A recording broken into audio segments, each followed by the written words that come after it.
সুপ্রিয় দর্শক, আসসালামু আলাইকুম। দেশ এবং দেশের বাইরে থেকে যে সকল ভাই বোনেরা শত ব্যস্ততার মাঝেও আমাদের এই ভিডিওটি ক্লিক করেছেন, তাদের সবাইকে আন্তরিক প্রীতি ও শুভেচ্ছা জানিয়ে শুরু করছি আমাদের আজকের প্রতিবেদন।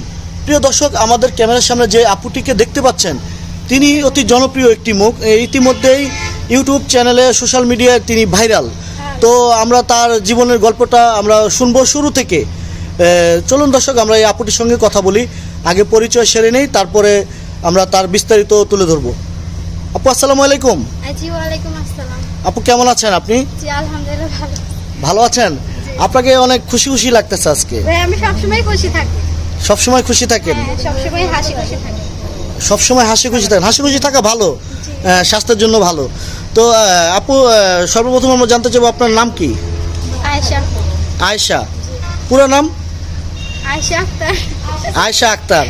আচ্ছা, তো আপনার এই নামটি কে রেখেছে? আমার আম্মু। আম্মু রেখেছে? আচ্ছা আচ্ছা। তো আপু, আপনি তো ইতিমধ্যে সোশ্যাল মিডিয়ায়, ইউটিউব চ্যানেলে ব্যাপক সাড়া পেয়েছে আপনার ভিডিও। তো সে বিষয়ে আপনি কিছু বলতে চাচ্ছেন? আপনাকে দর্শক শ্রোতারা অনেক আসছিলাম মিডিয়ার সামনে, যাই পাইছি মানুষের কাছ থেকে হেল্প, ওইটাই আমার কাছে অনেক বেশি পাওয়া। আপনি তো হেল্প, সহযোগিতা যাই পেয়েছেন তার চাইতে বেশি পেয়েছেন ভালোবাসা। সেটাই আমার কাছে অনেক, ভালোবাসাটাই দরকার, হেল্পটা হইছে কম দরকার, ভালোবাসাটাই বেশি দরকার। ভালোবাসাটাই বেশি দরকার। আচ্ছা আচ্ছা। তো আপু, আমরা গল্পতে চলে যাব, তার আগে একটু জানতে চাইবো আপনার পরিবারে কে কে আছে? আমার পরিবারে আম্মু আছে, ছোট একটা ভাই আর একটা বোন, আর আমি। আম্মু আছে, ছোট একটা ভাই আর বোন। আচ্ছা আচ্ছা। তো আপু, আপনি কি লেখাপড়া করতে পেরেছেন? না ভাইয়া, তেমন লেখাপড়া করতে পারিনি। কোন ক্লাস পর্যন্ত পড়েছেন? ক্লাস 6 পর্যন্ত পড়াশোনা। 6 পর্যন্ত? কোথায় পড়েছেন এটা? এই আমাদের এখানে এলাকায়। কোন স্কুলে? জি। স্কুলের নামটা বলতে পারবেন? স্কুলের নাম ভুলে গেছি ভাই। ভুলে গেছেন? আচ্ছা আচ্ছা। প্রিয় দর্শক, স্কুলের নাম ভুলে গেছে, অসুবিধা নাই, ছোটবেলার কথা মনে থাকে না। আপনি তো ছোট না? না, আমি কত বড় হয়ে গেছি। বড় হয়ে গেছেন? বয়স কত? 18। 18 বছরের বুড়ি? আচ্ছা আচ্ছা। তো আপনি নিজে 18 বছরের বুড়ি বলতেছেন, তার কারণটা কি? কারণ আমি বড় হয়ে গেছি, তাই। বড় হয়ে গেছেন? আচ্ছা আচ্ছা। তো আপু, বড় হয়েছেন, বুড়ি হয়েছেন, বিয়ে শাদী হয়েছে আপনার? হ্যাঁ, হয়েছিল। হয়েছে? আচ্ছা। তো বিয়ে শাদী হয়েছে কিভাবে? লাভ ম্যারেজ না ফ্যামিলি থেকেই দিছিল বিয়ে? ভাই, দুঃখের কথা কি বলবো, আরেকটা ভিডিও তো ছাড়ছিলাম, ওটা তো দেখতেন, আশা করি ওখানে বলছিলাম। আচ্ছা আচ্ছা। আরেকবার একটু বলেন না ওই কথা। না, আর বইলা আমি কষ্ট পাইতে চাই না ভাই, ওর কান্না আসবে তা হইলে না। কান্না আমরা আপনার কান্না দেখতে চাই না, আমরা আপনার হাসি মুখ দেখতে চাই। তাই বুঝি? হ্যাঁ, হাসি মুখ আমি হাসতেছি, দেখতেছি না তার। আচ্ছা, তো একটু বলেন না আপনার বিবাহের ঘটনাটা, আমরা একটু শুনতে চাই। এই যে বিয়ে হয়েছিল ভাই, ফ্যামিলি থেকে বিয়ে দিছিল, যৌতুক দিতে পারে নাই, তার জন্য অনেক অত্যাচার করতো, তারপরে ছেলে নেশা করে, এই আর কি। তো এখন কি সেই বিয়েটা আপনার টিকে আছে না ভেঙে গেছে? ওখানে আমি 2 মাসও থাকতে পারি নাই, তো চলে আসছি। তারপরে অনেক অত্যাচার করতো, মানসিক ভাবে অত্যাচার করতো। ওখানে থাকার চেয়ে একবেলা পেটে কম খেয়ে থাকা ভালো, তো তার জন্য চলে আসছি ওখান থেকে। তার জন্য চলে আসছেন? আচ্ছা।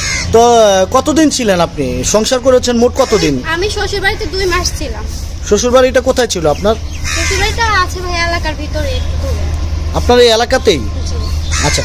তো শ্বশুর বাড়িতে 2 মাস থাকার পরে আপনি চলে আসলেন বাপের বাড়িতে? একবারই চলে আসছেন নাকি? না, একবারই চলে আসছি, কারণ ভাই ওরকম অত্যাচার, মানে যে অত্যাচার করে ওইটা সহ্য করে থাকার মতো না। আচ্ছা, আপনি কি ডিভোর্স দিয়ে আসছেন একবারেই নাকি? না, চলে আসছি তারপরে ডিভোর্স। মানে শ্বশুর বাড়ি থেকে যখন আপনি আপনার বাপের বাড়িতে চলে আসেন, তখন কি বলে আসছেন তাদেরকে? আমি কি বলবো, কারণ ওরা তো সবাই জানে আমি কেন আসছি, কারণ সবাই আমাকে অত্যাচার করতো। তারপর আমি চলে আসছি, আসার পরে কয়েকদিন পরে আমাকে নিতে আসছিল, আমি আর যাই নাই। তারপরে আপনার মতো সুন্দরী বউকেও অত্যাচার করতো, সে কি মানুষ? বাজে নেশা করেছে, যারা নেশা করে তারা তো মানুষ না, অমানুষ। যারা নেশা করে আসলে তারা মানুষ না। তো আপনার এই যখন আপনি আপনার বাবার বাড়িতে চলে আসলেন, আসার পরে ডিভোর্সটা কি আপনি পাঠিয়েছেন? হ্যাঁ, যেহেতু আমি যাব না, তার কারণে ওরাও ছিল, আমিও ছিলাম, হয়ে গেছে একসাথে। আচ্ছা, তাহলে তো আপনার কোনো বেবি টেবি হয়নি? না ভাইয়া, বেবি হয়নি, 2 মাস ছিলাম ওখানে। 2 মাস ছিলেন? সেজন্য কোনো বেবি টেবি হয়নি। আচ্ছা, তো আপু আপনার হাসিটাই আমার কাছে চমৎকার লাগে। আচ্ছা তাই বুঝি। হ্যাঁ, আচ্ছা, তো আপনার শুনতে চাইবো আপনি কি নতুন করে কোনো জীবন সঙ্গী চাচ্ছেন কিনা? হ্যাঁ অবশ্যই চাচ্ছি, কেন না, যদি ওরকম ভালো একজন ছেলে পাই মনের মতো যে আমাকে সবসময় ভালোবাসবে। তো খালি ভালোই বাসবে? ভালোবাসবে, হ্যাঁ। আর আমার ফ্যামিলি তো, আমার মা আছে, আমার আপু নাই, তো আমার ছোট একটা ভাই একটা বোন আছে, ওদেরকে নিয়ে থাকি। তো ফ্যামিলিটা অনেক অসহায়, তো আর কি, যদি আমার সাথে ওদের পাশেও কেউ দাঁড়াইতে পারে তাহলে আমি এরকম কাউরে পাইলে অবশ্যই জীবনসঙ্গী হিসাবে গ্রহণ করব। তো জীবনসঙ্গী হিসাবে গ্রহণ করবেন, তো ঠিক আছে আপু, আমরা কিছুক্ষণের জন্য মেনে নিলাম আপনি জীবনসঙ্গী হিসাবে গ্রহণ করবেন। তবে আপনি তো প্রথম একটা হোঁচট খেয়েছেন, তো এখন তার জন্যই তো ভয় পাই ভাইয়া, তার জন্যই তো ওরকম কোনো ডিসিশন নিতেছি না। নিতেছেন না, তারপর আপনার তো বাকি আরো অনেকটা লাইফ পাড়ি দিতে হবে। হ্যাঁ আছে, কারণ এখন আমার একটাই চিন্তা আমার ফ্যামিলিকে নিয়ে, আমাকে নিয়ে ওরকম কোনো চিন্তা ভাবনা নাই। ফ্যামিলি নিয়ে একটু চিন্তা? জি ভাই। আচ্ছা, ফ্যামিলি নিয়ে কি চিন্তা একটু বলবেন? ফ্যামিলিটা আমরা আপনার ফ্যামিলির বিষয়ে একটু জানতে চাইবো। আম্মু আছে, তারপরে ছোট একটা ভাই একটা বোন, ওদেরকে নিয়ে তো, ভাইটা একবারে ছোট, কিছু করতে পারে না, বাচ্চা মানুষ, পড়াশোনা করাইতে হয় ওদেরকে। আর কি, যদি ওরকম কাউকে পাই যে আমার সাথে আমার ফ্যামিলির দায়িত্ব নেবে বা আমাদের পাশে দাঁড়াবে, তাহলে অবশ্যই আমি বিয়ে শাদী করব। তাহলে অবশ্যই বিয়ে শাদী করবেন? হ্যাঁ, জি। আচ্ছা, তো আপনি তো এখন কুমিল্লাতে আছেন না? জি, কুমিল্লাতে আছেন, দাউদকান্দি, কুমিল্লা। তো আপু, আপনি বিয়ে করবেন তো ঠিক আছে, এখন সেই ছেলেটা কি প্রবাসী হতে হবে না বাংলাদেশি হতে হবে? সে যেই হোক না কেন, আর যেরকমই হোক না কেন, প্রবাসী হোক বা দেশের হোক বা যেই হোক, আমার দায়িত্ব, আমার সাথে আমার ফ্যামিলির দায়িত্ব নিতে হবে। তো ওরকম কারোর প্রয়োজন, আপনার সাথে আপনার ফ্যামিলির দায়িত্ব নিতে হবে। আচ্ছা, তো আপু আপনার কোনো ছেলে পছন্দ আছে কিনা, মানে আপনার কোন ধরনের ছেলে পছন্দ? আমার কোন ধরনের ছেলে পছন্দ আমি বলছি তো ভাইয়া, আমার একটাই পছন্দ যে আমার সাথে আমার ফ্যামিলিকে হেল্প করতে পারবে, তাহলে আমি ওরকম কারোরই আমার দরকার। বয়স চেহারা দেখে আমার লাভ নেই, হয়তো কোনো বয়স নির্ধারণ করা আছে? না, বয়স যতই হোক না কেন, বুড়া হোক আচ্ছা আচ্ছা, তো সমস্যা নাই। বুড়া আসলে বুড়া মানুষকে তো এই আপনাকে তো বুড়াকে আপনি ভিডিও শেয়ার। আচ্ছা আচ্ছা অল্পতেই শেয়ার। আচ্ছা, তো আমাদের একজনকে পছন্দ করেছে এই আপুটি। দর্শক, আমরা একটু মজা করছি আপুটির সঙ্গে। মজা করছি আমি কিন্তু। আচ্ছা আচ্ছা, তো আচ্ছা, বুড়া মানুষের কাছে এত বিয়ে বসার শখ কারণটা কি একটু জানতে? বুড়া মানুষটা যে পছন্দ ওইটাও না, কিন্তু আমি বলছি যে আমার সাথে আমার ফ্যামিলির দায়িত্ব নিতে হবে। আমার আম্মু আছে, আমার ছোট ভাই আছে, বোন আছে, তো ওদের আসলে এই সমাজে আমার তো বড় একটা বোন নাই বা বড় একটা ভাই নাই, তো চাপটা আমার উপরে এসে পড়ছে, যেহেতু আমিও সংসার করে নিয়ে চলে আসছি, তার জন্য আর কি। আসলে আমাদের বাংলাদেশে তো এরকম লোক কি আছে যে পুরা ফ্যামিলির দায়িত্ব নিয়ে বিয়ে করে? কেন আছে, নাই কেন, সো আছে, এরকম অনেকেই আছে। আর যদি না থাকে তাহলে আমার দরকার নেই, আমি যেমনি আছি অমনি ভালো। এমনি বুড়ি হয়ে থাকবেন সারা জীবন? সারা জীবন। তো এখন তো 18, তখন তো আরো বাড়বে, এখন তো 18 বছরের বুড়ি, তাই না? তখন তো ধীরে ধীরে আর বয়স বাড়বে, তখন তো বলবে যে ভাইয়া, 40 বছরের বুড়ি। হ্যাঁ, আমি মনে করি সিঙ্গেল থাকা অনেক বেটার, তো অনেক ভালো। সিঙ্গেল থাকা অনেক, সিঙ্গেল আছে তারাই বুঝে, কোনো প্যারা নাই।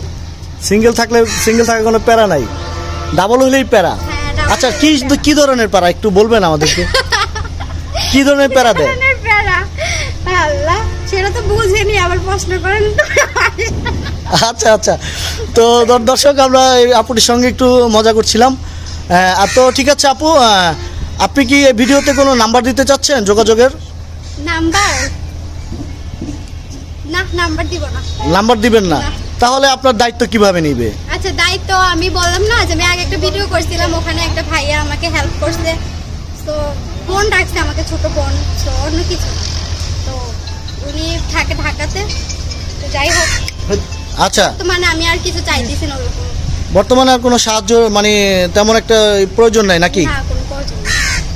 মানে আপনাদের ভাইরাল করার জন্য, যেহেতু আমি ভাইরাল হয়েছি, তা আমি আপনাদের চ্যানেলটা ভাইরাল আচ্ছা আচ্ছা করার জন্য আচ্ছা, আপনাদের চ্যানেলে তো ভিডিওটা করা। তো আপনার কি এখন বর্তমানে সিট খালি আছে না? হ্যাঁ, অবশ্যই আমি সিঙ্গেল। তো সিঙ্গেল আছেন, সিট খালি আছে, তো বুকিং কি আমরা দিয়ে দিব না আপনি বুকিং নিয়ে নেবেন? যদি ওরকম কারোর পান, সে আপনাদের সাথে যোগাযোগ করে, আমি তো বলছি আমার ইচ্ছার কথা। আচ্ছা, তাহলে যদি সেরকম কেউ পাই আমরা বুকিং দিয়ে দিব অবশ্যই। না আপনারটা আপনি করে নেবেন বুকিং? যদি ওরকম কারোর পান, আপনারাই দিয়ে দেন, আমরাই দিয়ে দিব। হ্যাঁ। আর আপনার নাম্বারটা? আচ্ছা, নাম্বারটা দিয়ে দিব, অসুবিধা নেই। তো আপু আপনার পুরো নামটা একটু আরেকটিবার বলবেন? আচ্ছা, তো আমি আগে যেই নাম্বারটা দিয়েছিলাম ভিডিওতে, ওই নাম্বারটা তো এখন বর্তমানে অফ আছে, তো যদি বলেন আমি ওটা দিতে পারি। ওটা দিতে পারেন? আচ্ছা, তাহলে ওই নাম্বারটি বলুন।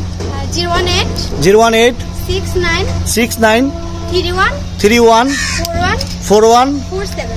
47 নাম্বার এটি। এইটাই বর্তমানে অফ আছে, যদি কখনো প্রয়োজন হয় তাহলে খুলবো। আচ্ছা, তো বর্তমান অফ আছে, প্রয়োজন হলে খুলবেন। আচ্ছা, তো আপনাকে দেশে এবং দেশের বাইরে, নাম্বার ঠিক আছে, সমস্যা নেই। দেশে এবং দেশের বাইরে যারা দেখছে আপনাকে, তাদের উদ্দেশ্যে সর্বশেষ কিছু বলার আছে? হ্যাঁ ভাইয়া, কারণ আমি তো বলছি আমার ইচ্ছার কথা, কেউ কোনো খারাপ মন্তব্য করবেন না আর কোনো খারাপ ভাবে নেবেন না। তো আমি কিন্তু মজা করে যা করছি মজা করছি, তো কেউ কোনো খারাপ মন্তব্য করবেন না। আচ্ছা, তো ঠিক আছে আপু, আপনি ভালো থাকবেন। প্রিয় দর্শক, আপনারা যারা এই আপুটিকে দেখলেন, আপুটি ভিডিওতে একটু চঞ্চলতা একটু দেখিয়েছে, তো এ ধরনের মানুষই ভালো। তো দর্শক, এই আপুটির ভিডিও যদি আপনাদের কাছে ভালো লেগে থাকে, একটি লাইক দিবেন ভিডিওতে এবং আপনাদের গুরুত্বপূর্ণ মতামত জানাবেন কমেন্টের মাধ্যমে, আমরা তার উত্তর দিয়ে থাকি। এবং আমাদের এই চ্যানেল থেকে এই ধরনের এই ভিডিও পেতে হলে আমাদের এই চ্যানেলটি সাবস্ক্রাইব করে থাকতে হবে আমাদের চ্যানেলের সঙ্গে। দর্শক, ভালো থাকুন, সুস্থ থাকুন, ধন্যবাদ সকলকে, খোদা হাফেজ।